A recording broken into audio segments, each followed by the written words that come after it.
Hi everybody. Today's lecture is going to be focusing on adaptive immune system. So if you guys recall from our last lecture, we broke down the immune system to two major categories. One was innate immunity and the other one is adaptive immunity. The key way of describing innate immunity was to discuss it in a sense of lack of specificity and the fact that it is relatively weaker compared to your adaptive immunity. It works as two separate levels, one by preventing the pathogen entry in the first place, and if the pathogen was able to come into the body, then it can help fight off the infection in a very non-specific pattern. And for that, you're relying heavily on inflammatory responses, fever, complement protein, etc. Now, the other main characteristic for the innate immunity was the lack of memory in these systems.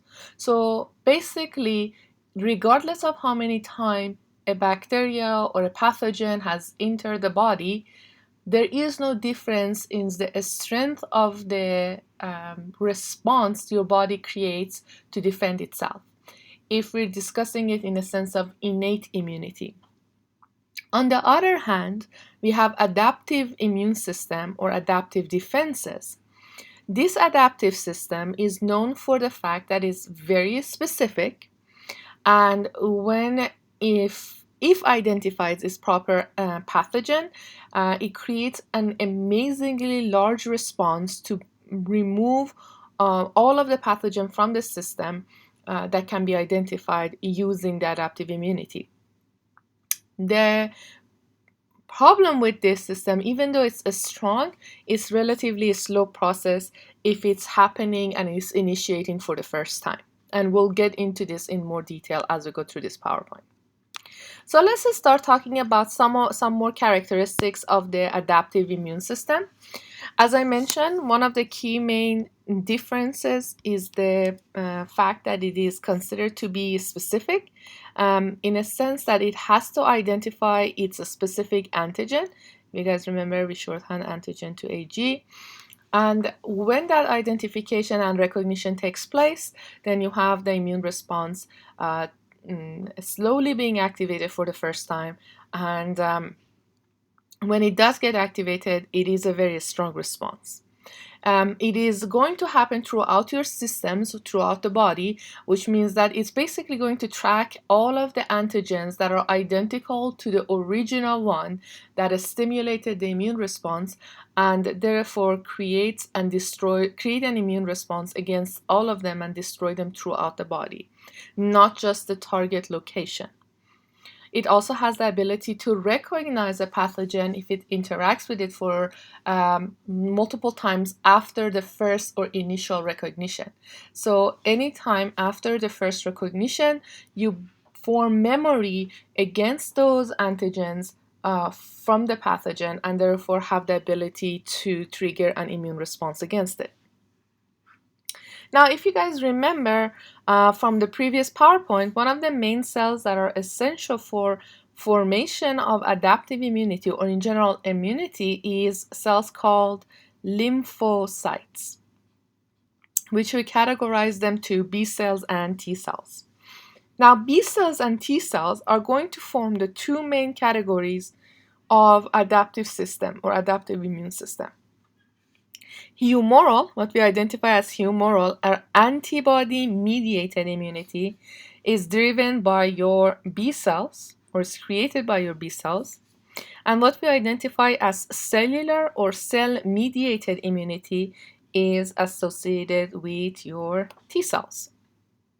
So let's expand on that and see how each of these categories of cells are responsible for adaptive immunity. So let's start discussing them in the sense of immunity and the defense of the body. Humoral immunity, as I mentioned, is going to be part of the adaptive immunity. It is the only system or immunity that's going to produce antibodies. So as soon as you hear antibody, automatically think B cells and automatically think about humoral immunity.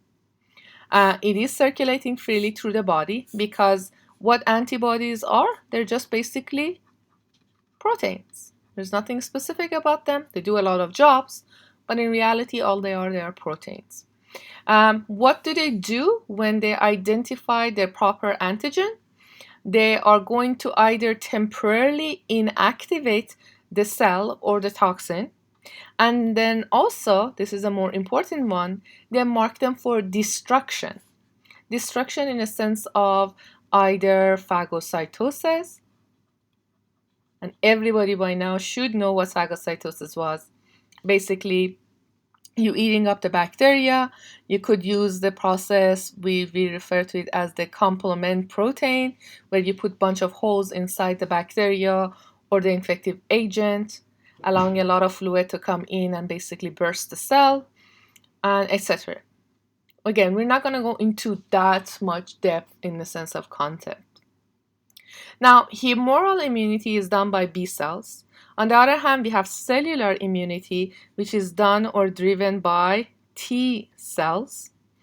It is important in a sense of destroying or removing cells of your own body that have been infected. Your own cells that have been infected by either viruses or bacteria are going to be destroyed by your cellular immunity or cell-mediated immunity. In many cases, they are releasing chemicals that are going to enhance the inflammatory responses in your body and therefore basically create a stronger response in your, create a stronger defense against the pathogen. One of the things that gets released, and we're going to take a look at them later on, is molecule called cytokines. Now, if we continue, we keep mentioning the word antigen. It should sound familiar to you from when we did the blood typing. But again, antigens, or we simply shorthand them to AG, are any type of molecules, typically proteins, that are found on the surface of your cells. And not only they help you find something that is foreign, but they also help you identify your own cells. So basically, it's a way of distinguishing self from non-self cells. Non-self versus self.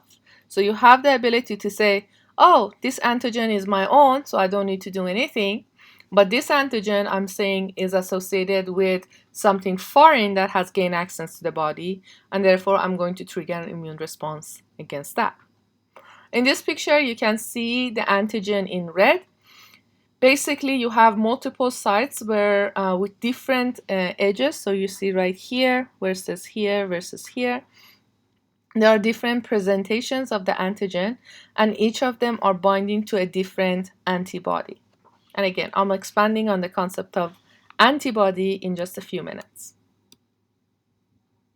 So how do I create an immunity? Doesn't matter which branch of the adaptive immunity, but if we're talking about adaptive immunity, when we're talking about adaptive immunity, we are talking about two main branches of adaptive, right? What we identify as humoral and what we identify as cell mediated. So in these two branches, humoral was produced by B cells and cell mediated is produced by T cells, right? But if I want to have that effective immunity created, I also need to rely on a specific type of cells called antigen presenting cells, or APCs.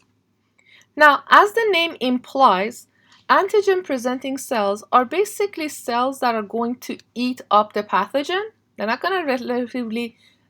not necessarily going to destroy every possible pathogen, but let's say they're going to take one of the bacterias, engulf them, eat them, break them out into the pieces, and literally present that antigen to the T cells and make them become activated.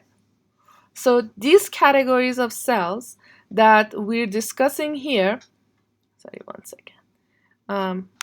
So these categories of cells that we identify as antigen-presenting cells could be cells called dendritic cells, which are these cells with very long extensions coming off of them. And what they do is they literally grab a bacteria and they bring them in and then engulf them. Similar function is associated with cells called macrophages. And again, a reminder, they're originating from monocytes. And B cells, which have their own category, also can act as antigen-presenting cells that causes the activation or help with activation of T cells. So I have three categories of cells: antigen-presenting cells, B lymphocyte, and T lymphocyte. B are going to do humoral, T is going to cellular, and for them to be activated, especially T lymphocytes, you need what? Antigen-presenting cells to bring out an antigen and literally think about them. They present them to the big god, which is your T lymphocytes, and that triggers the whole process of your immunity. Here's a picture of the dendritic cells that are shown on the right-hand side. Again, dendritic cells, all they do is they phagocytose your pathogen and allow them to be presenting, that enables them to present their antigen to the T cells. We have macrophages, which are doing the same function. All they do is basically they eat up the pathogen and then present an antigen. And B lymphocytes, don't worry about the naive T cells for now, but all they do is to present the antigen to help a specific category of T cells called helper cells to be activated. They're not the only ones, again, it's a very complex system, but B lymphocytes do play a role as antigen presenting cells. So we keep talking about B cells and T cells. So how do these B cells and T cells become what they are that play a role in your immunity? This is this process that allows them to become these big part of the immune response and big part of the adaptive immunity is a 5-step process, which starts with basically their production. So when they say origin, we're talking about the production of your B cells and T cells, B and T cells. We then mature them, which is also very important.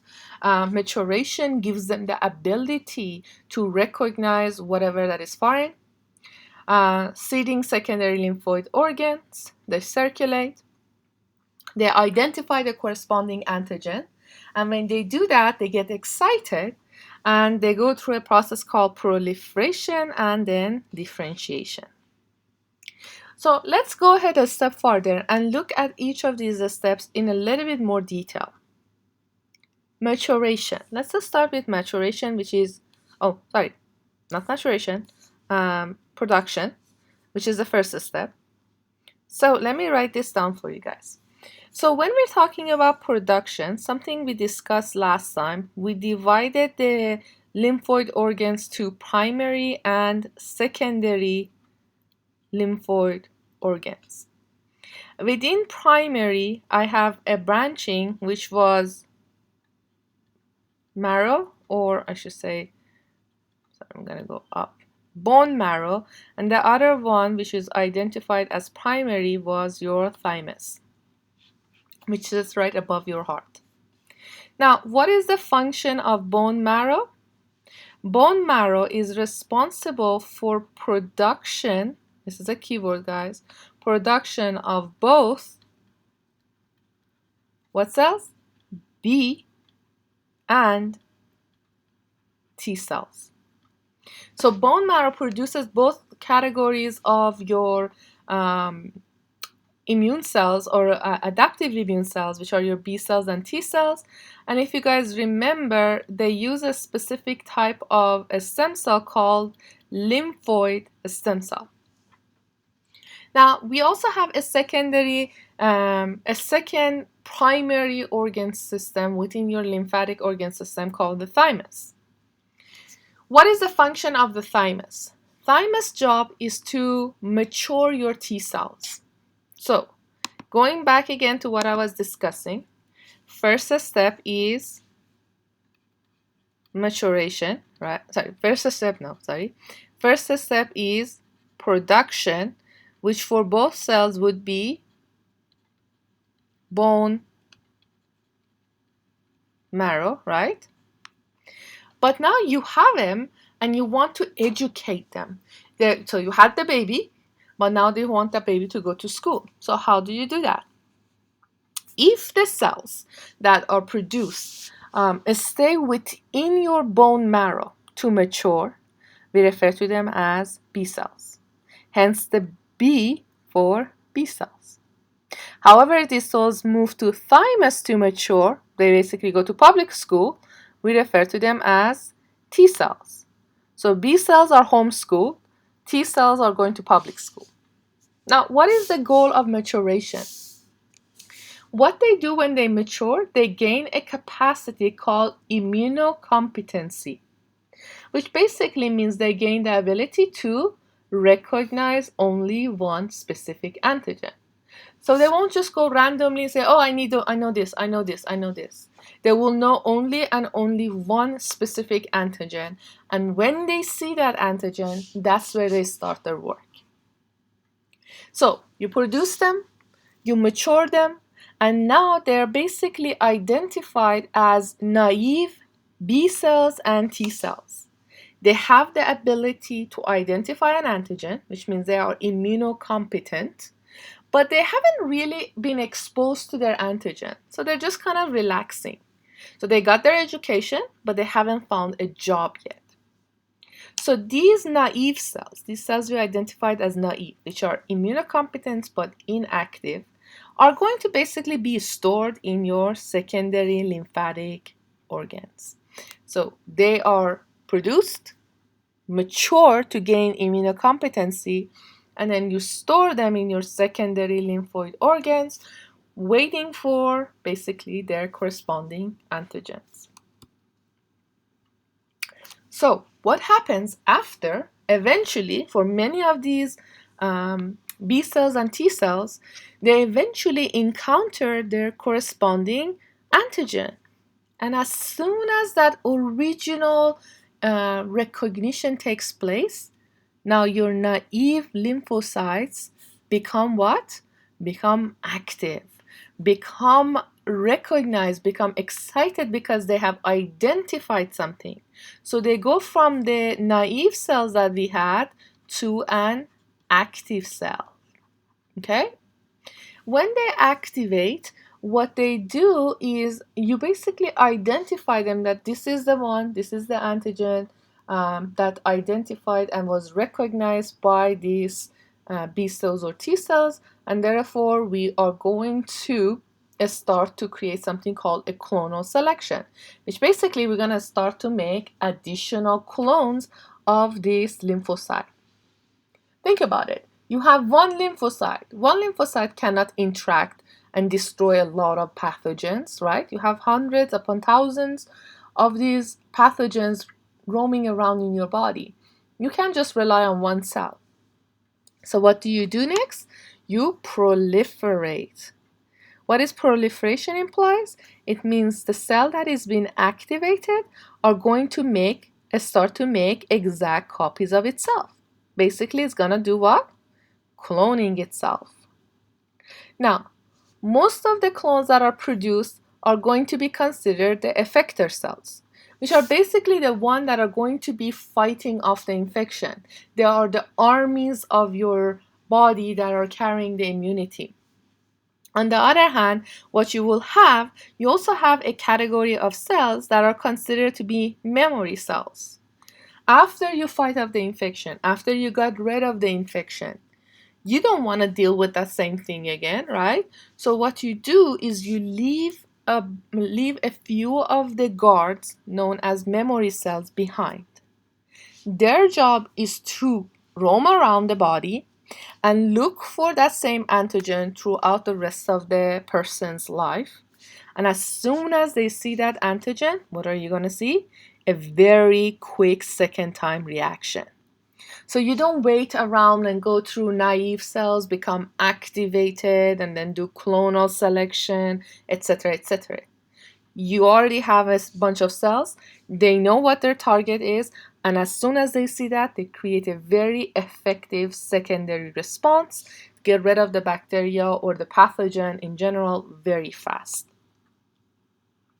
Here is the same description that I was discussing with you. We have origin, which is basically production. For both B and T cells, that location is red bone marrow. You have maturation, which is if it's a T cell, the maturation happens in your thymus. And if it's B cells, it mature in bone marrow. And what you're gaining during maturation is, again, immunocompetency. Then you store them in the secondary lymphoid organs, and these are considered to be naive cells until they interact with their corresponding antigen. They interact with their corresponding antigen, they get activated. Activation makes more copy of the cell through the process called proliferation. And as you proliferate, you again are going to start to create cells called effector cells that are going to be your army fighting off the infection. And some of these cells are going to remain behind for the rest of your life to act as guards, and they are referred to as memory cells. So let's stop here, and then we'll continue with the humoral and cellular immunity in more detail in your next presentation.